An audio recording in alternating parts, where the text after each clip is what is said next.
இன்னைக்கு திமுகவினுடைய சார்பில் ஒரு பெரிய ஒரு மீட்டிங் ஒன்று நடத்துறாங்க. அதுல கம்பர் விழா அப்படின்னு சொல்லி ஒரு விழா நடத்துறாங்க.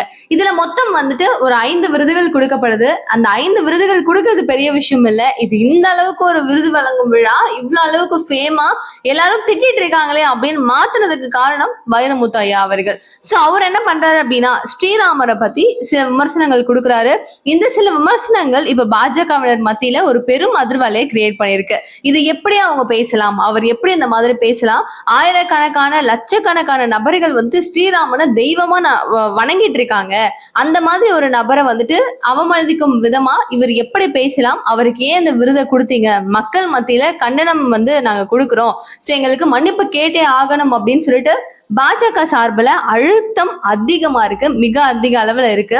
சோ பாஜகவை சார்ந்த அசோத்தமன் அவர்கள் தான் இந்த கண்டனத்தை ரொம்ப மிக அதிக அளவுல வச்சிட்டு இருக்காரு அண்ட் ரொம்ப வைரலாவும் போகுது. சரி, ஓகே, இது என்ன ஏது, அவர் ஏன் அப்படி பேசினார் அப்படிங்கிற டீடைல் அண்ட் டெப்த் அனலைசிஸ நான் உங்களுக்கு சொல்றேன். முன்னாடி சொல்லியிருந்தேன் கம்பர் விழா அப்படின்னு சொல்லிட்டு மொத்தம் 5 விருதுகள் வழங்கப்பட்டிருக்கு. இந்த 5 விருதுல ஒரு விருது வந்துட்டு வைரமுத்து அவர்களுக்கு போகுது. அவருக்கான ஒரு விருது என்ன அப்படின்னு பாத்தீங்கன்னா கவி சக்கரவர்த்தி கம்பன் அப்படிங்கிற இந்த ஒரு விருதை தான் அவருக்கு கொடுக்குறாங்க. சோ இவர் கொடுக்கும் போது பொதுவா ஒரு விருதை வாங்கும் போது என்ன பண்ணுவாங்க, ஆளாளுக்கு ஒரு ஸ்பீச்னு ஒண்ணு கொடுப்பாங்க இல்லையா, அந்த ஒரு ஸ்பீச் நிறைய இடங்கள்ல ரொம்ப பாசிட்டிவான ஒரு வேலையும் மக்கள் கிட்ட கன்வே ஆகும் அண்ட் இன்னொரு புறம் நெகட்டிவான ஒரு வேலையும் கன்வே ஆகும். கரெக்டா? சோ இவர் பேசின சில விஷயங்கள் முழுக்க முழுக்க அவர் திமுகவுக்கு ஒரு ஆதரவான ஒரு கொடி தூக்கி அப்படிங்கிறது நம்ம எல்லாருக்குமே தெரியும். சோ எப்பவுமே அவர் எந்த வார்த்தைகள் பேசினாரு அப்படின்னாலும் அது முழுக்க முழுக்க திமுகவை சார்ந்து மட்டும் தான் இருக்கும். அந்த வகையில இவருக்கு கம்பர் விருது கொடுக்கறாங்க அப்படிங்கிற காரணத்தினாலேயோ என்னவோ தெரியாது, கம்பர் அவர்களை ரொம்ப தூக்கி வச்சும் இப்போ ஸ்ரீராமரை வந்துட்டு கொஞ்சம் கம்மியா வச்சும் பேசினதுதான் அங்க அவருக்கான ஒரு பெரிய பஞ்சாயத்தா ஏற்பட்டிருக்கு அப்படின்னு சொல்லலாம். அண்ட் இப்போ அவர் என்ன சொன்னாரு அப்படிங்கிறதுக்கு முன்னாடி ஒரு குட்டி ஸ்டோரியை நான் இதை நீங்க கம்பேரிட்டிவ்லி பார்க்க முடியும். ஸோ அந்த குட்டி ஸ்டோரி உங்களுக்கு நான் சொல்றேன். கிஷ்கிந்தை நகரம் எல்லாருக்கும் தெரியும். ஸோ நம்ம ராமாயணத்துல ஒரு ஸ்டோரிஸ் எல்லாம் பார்த்திருக்கோம் இல்லையா. ஸோ இந்த கிஷ்கிந்தையில ஒரு தலைவரா இருக்கிறவர் வாலி அப்படிங்கிற இந்த ஒரு நபர். வாலிக்கு ஒரு சகோதரன் யாரு அப்படின்னா சுக்ரீவன். ஓகே, இப்போ நீங்க நல்லா யோசிச்சுக்கோங்க, வாலி சுக்ரீவன். சுக்ரீவனுக்கு கல்யாணம் ஆயிட்டு அவங்களுடைய மனைவிய வாலி அவர்கள் நம்ம எப்படியாவது கவர்ந்துடணும் அப்படின்னு சொல்லி ட்ரை பண்றாரு. இந்த ஒரு விஷயம் சுக்ரீவன் அவர்களுக்கு தெரிஞ்சிருது. இவருக்கு தெரிஞ்சதுக்கு அப்புறம் ரொம்ப பெரிய மன பாதிப்பு வருது. அண்ட் இந்த விஷயத்தை எடுத்துட்டு போயிட்டு ராமர் கிட்ட முறையிடலாம், அவர்கிட்ட நம்ம போய் பேசினா மட்டும்தான் இதுக்கான ஒரு சொல்யூஷன் கிடைக்கும் அப்படிங்கிற காரணத்தினால சுக்ரீவன் ராமரை சந்திக்கிறாரு. ராமர் கிட்ட இதை பத்தி பேசும்போது அவர் கண்டிப்பா நான் உனக்கு உதவி பண்றேன், அவங்க 2 பேருக்கும் நடுவுல என்னத்தை தீர்த்து வைக்க முடியும் அப்படிங்கறத அவர் பாக்குறாரு. சோ கொஞ்ச நாள் போக்குல ராமர் நீங்க 2 பேரும் பேசுங்க, சமாதானம் பண்ணுங்கன்ற ஒரு விஷயம் என்ன ஆகுது அப்படின்னா வாலிக்கும் சுக்ரீவனுக்கும் நடுவுல ஒரு பெரிய சண்டை வருது. அந்த ஒரு சண்டையில நீயா நானா பெரியவன் அப்படின்னு போய்கிட்டே இருக்கும் போது ஒரு மரத்துக்கு பின்னாடி ஒளிஞ்சு நின்று அம்பால தாக்கி வாலி அவர்களை சாகடிக்கிறாரு ராமர். ஓகேவா? இதுதான் ஒரு கதை, இதுதான் புராணம், இதுதான் நம்ம எல்லாருமே படிச்சிருக்கோம். இந்த விஷயத்த மாத்தி மாத்தி வெவ்வேறு விதங்கள்ல ஒருத்தவங்க சொல்லிட்டு இருந்தாங்க.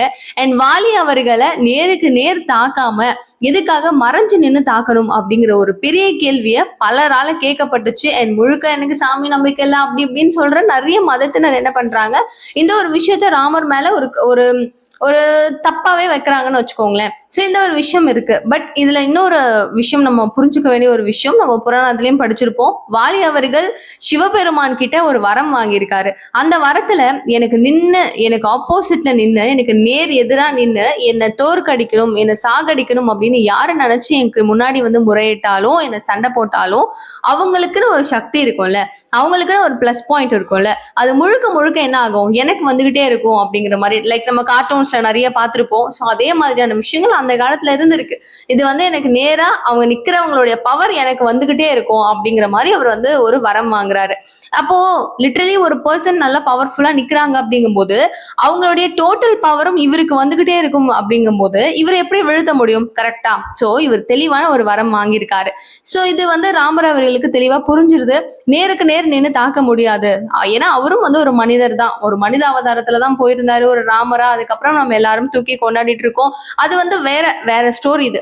எனிவே இப்போ ஸ்ட்ரைட்டா தாக்க முடியாது அப்படிங்கிற ஒரு விஷயம் ராமர் அவர்களுக்கு தெளிவா புரிஞ்சிருது. இதன் காரணமா தான் அவர் மறைஞ்சு நின்று தாக்கினாரு அப்படிங்கிற இன்னொரு விஷயமும் இருக்கு.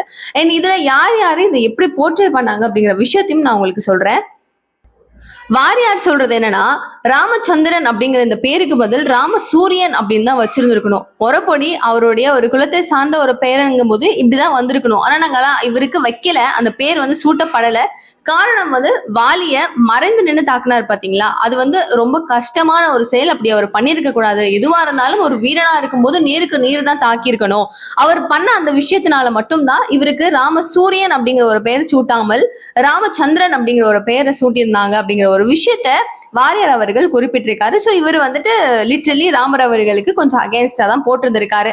அண்ட் இன்னொரு விஷயம், லைக் இதெல்லாமே சொல்றது யார் அப்படின்னு பாத்தீங்கன்னா, நம்ம இவருங்க கவிஞர் தான், இவர் தான் பேசிட்டு இருக்காரு. வைரமுத்து ஐயா அவர்கள் தான் இந்த விஷயத்தெல்லாம் சொல்றாரு. அவர் அப்போஸ் பண்ணிக்கிட்டே வராரு. ஃபர்ஸ்ட் பாயிண்ட் முடிஞ்சிருச்சா.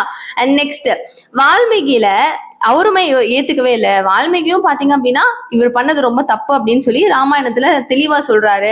நீ அரச குலத்தவனா, நீ தவசி வேடம் போட்ட பாவி அப்படின்னு சொல்லி வாலியே சொல்லியிருக்காரு. அவர் பண்ண விஷயம் தப்பு தான் அப்படிங்கிற மாதிரி வால்மீகி அவர்களும் சொல்லியிருக்காரு அப்படிங்கறத சொல்றாரு.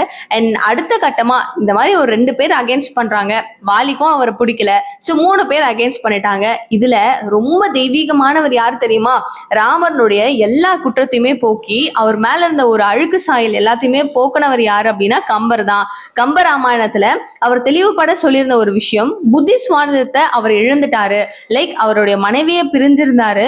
அந்த ஒரு கஷ்டத்திலையும் துயரத்திலையும் அவர் இருக்கும் அந்த சமயத்துல இவருக்கு இந்த மாதிரியான செய்திகள் வரும்போது அடுத்தவருடைய மனைவிய கவரணும் அப்படின்னு நினைக்கிறது எவ்வளவு தவறான ஒரு விஷயம் அப்படிங்கறத அவர் நிரூபிக்கணும் அப்படிங்கிற ஒரு கோபத்தின் வாரியாதான் வாலி அவர்களை மறைஞ்சு நின்று தாக்குனாரு. சோ ஒரு புத்தி சுவாதனம் இல்ல அப்படிங்கும் போது ஒருவர் செய்யற ஒரு தவறு, அவர் வந்து மனித பிறவியா தான் இருந்தாரு, தெரியாமல் செய்யற ஒரு தவற ஒரு தப்பு அப்படின்னு சொல்லிட்டு எடுத்துக்கவே முடியாது அப்படிங்கறத தெளிவுபட என்ன பண்றாரு கம்பர்.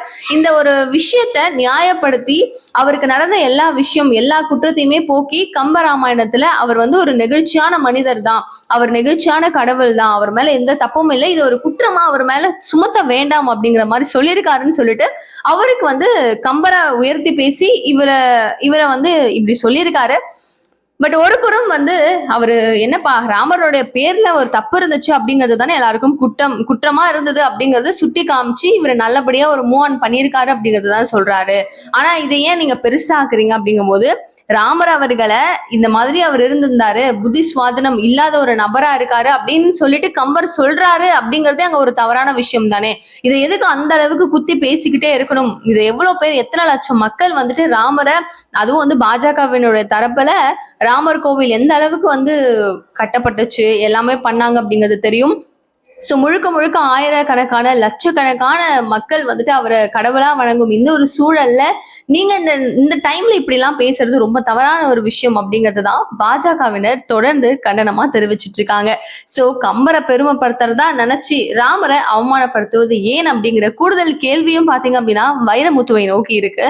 அது மட்டும் இல்லாம ஏன் இந்த விருது நீங்க கொடுத்தீங்க, உங்களுக்காக சப்போர்ட் பண்றதுனால மட்டும்தான் நீங்க கொடுத்தீங்களா அப்படிங்கிற பல கேள்விகளை பாத்தீங்க அப்படின்னா திமுகவை நோக்கி மக்களாகிய பலரும் ராம பக்தர்களான பலரும் எழுப்பிட்டு இருக்காங்க. அண்ட் கண்டிப்பா அவரும் மக்கள் கிட்ட மன்னிப்பு கேட்டே ஆகணும், எல்லார்கிட்டையும் ஒரு மன்னிப்பு கேட்டா மட்டும்தான் நாங்க சும்மா விடுவோம் அப்படிங்கிற மாதிரி இப்போதைக்கு பாத்தீங்க அப்படின்னா பாஜகவை சேர்ந்தவர்களும் அசோத்தமன் அவர்களும் பயங்கரமான ஸ்ட்ரிக்டான கமெண்ட்ஸை கொடுத்துட்டு இருக்காங்க, கண்டனத்தை கொடுத்துட்டு இருக்காங்க. என்ன நடக்க போகுது அப்படிங்கறத பார்ப்போம். அண்ட் நீங்க என்ன நினைக்கிறீங்க இந்த விஷயம் பத்தி அப்படிங்கிற உங்களுடைய கருத்துக்கள் வரவேற்கத்தக்கது. நிகழ்கால நிகழ்வுகள் ஒன்று கூட நீங்க தெரிஞ்சுக்கிறதுக்கு சேனலை சப்ஸ்கிரைப் பண்ணிக்கோங்க. Thank you so much for watching this video. Bye.